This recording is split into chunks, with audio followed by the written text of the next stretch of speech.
Can you hear me? Yes, perfect.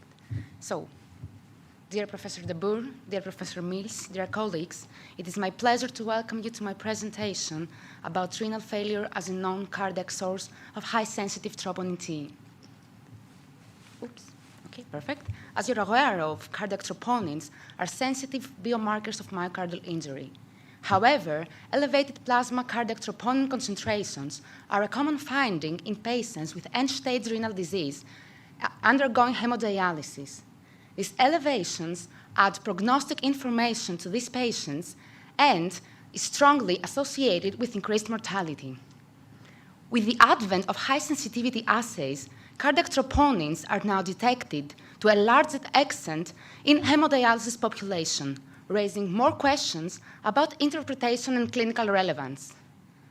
Possible causes of these elevated cardiac troponin levels are reduced renal clearance per se, chronic cardiac disease, and cardiomyocyte injury induced by hemodialysis.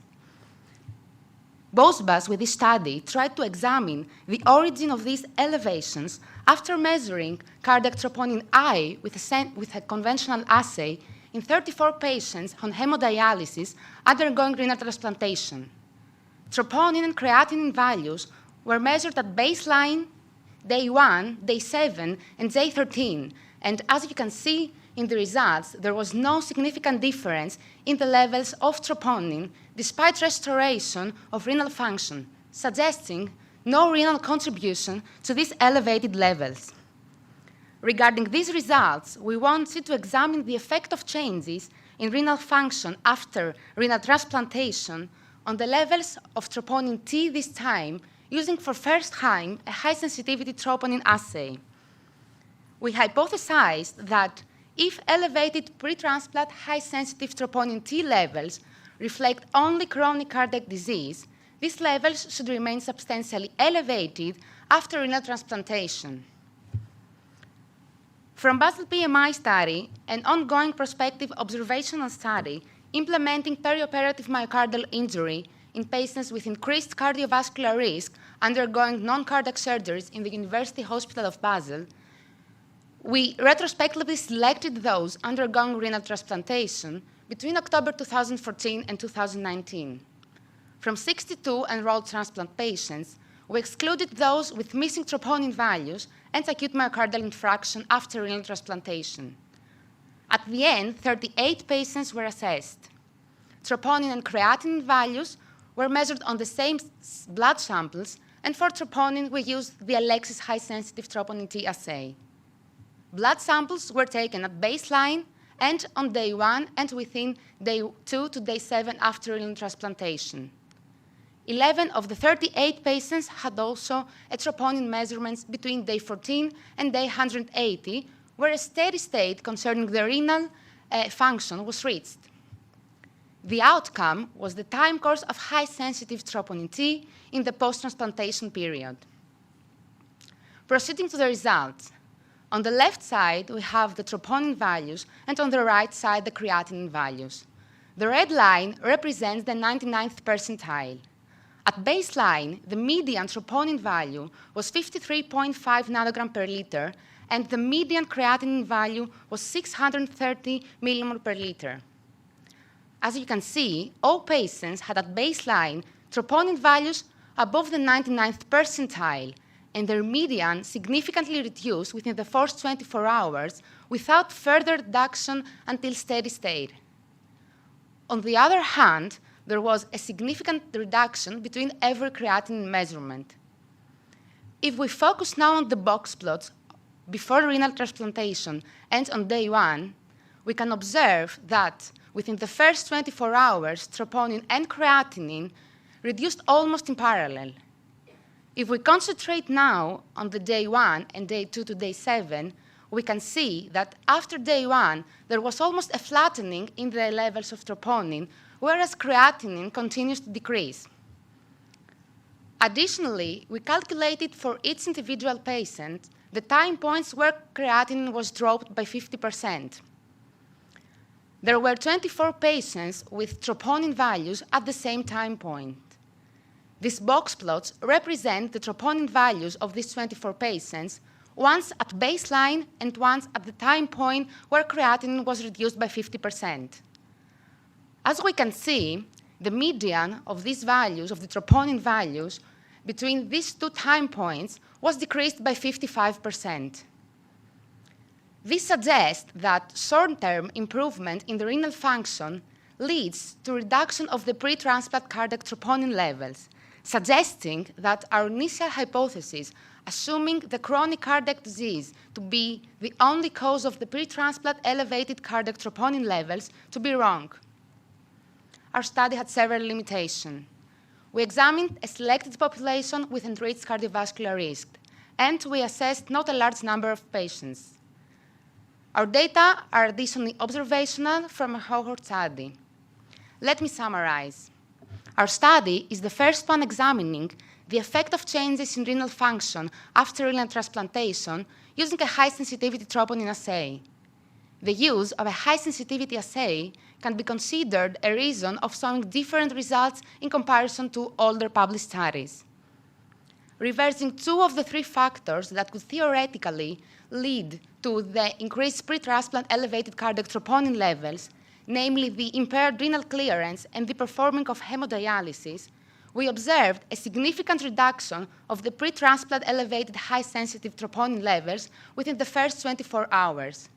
These suggest that the underlying cardiac chronic disease can only explain a proportion of these elevations, whereas more than 50% can be attributed to impaired renal function and myocardial strain during the hemodialysis session.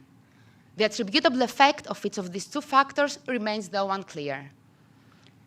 Finishing, I would like to share with you that these results inspired us to plan a bigger study with more transplant patients, and I really hope to be able to present you our results during the next grade meeting. Thank you very much for your attention.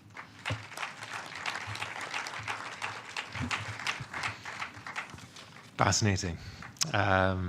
We're about to start using high-sensitive troponin T next week, so you've got me thinking.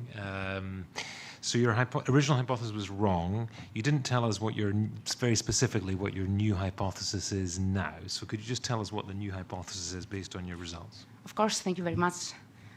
Well, our new hypothesis is that, of course, there is an attributable effect of the chronic cardiac disease that these hemodialysis patients have, but there is also an attributable effect of hemodialysis induced myocardial injury and of impaired renal function. So we hypothesized that a great part of this elevation can be attributed to also these two factors. And during our next big study, we plan to separately investigate these elevations, separating the patients into those who has previously hemodialysis and those who didn't have, because in this study only 9 of the patients were patients without hemodialysis before the renal transplantation. Yeah, I assume there's quite a lot going on in that first 24 hours following transplantation in a patient that was previously dialyzing and then is fasting and then having an operation and then getting all sorts of fluid resuscitation. How confident are you that this isn't a hemodilution effect? That's something that I'm not that confident, actually, and that's why I hypothesized that the hemodialysis-induced cardiomyocyte may play a role. But as I said, with this data, we cannot say the attributable effect of each of these two factors. It's something that we hope to resolve and with our new study, with more patients. There's actually, can we have a microphone? There's already holding the microphone. Just while we're getting a microphone across, the obvious question, have you also measured troponin I? Because the previous generation studies were done with a contemporary assay that may not be precise enough to I was expecting this question, actually. Thank you very much. We only measured troponin T because this study is a retrospective study, and in Basel we use as a standard this troponin T assay. The reason of the difference in our results in comparison to the other study can be, as I said, the use of a high-sensitivity troponin assay first, but also the use of a troponin T, though there are still studies published years ago using second and third generation of troponin T, showing similar results to the study with troponin I. Okay. So we shouldn't conclude just yet that there's a renal clearance mechanism because you're going to do some further prospective studies to validate these findings. Is that? We're still on planning this study, but yes, I think that we are be able to reply to these certain uncertainties with this study, yes. Okay. Oscar. Okay, thank you for sharing this interesting data. It's just a suggestion because dialysis is the most dramatic scenario of kidney injury. Have you planned or could you plan maybe to include patients with acute kidney injury like pre-renal or post-renal kidney injury which rises creatinine till 9 or 10 and then just in a few days returning to the normal value? And in this scenario, you have to check if the results are the same with a renal transplantation, because renal transplantation is a big intervention and the other one is a more dynamic one. So maybe because this is an ongoing study, you can try to make a second group or maybe join all together, see if the performance or if this correlates with these findings. Thank you. Great suggestion. Thank you very much.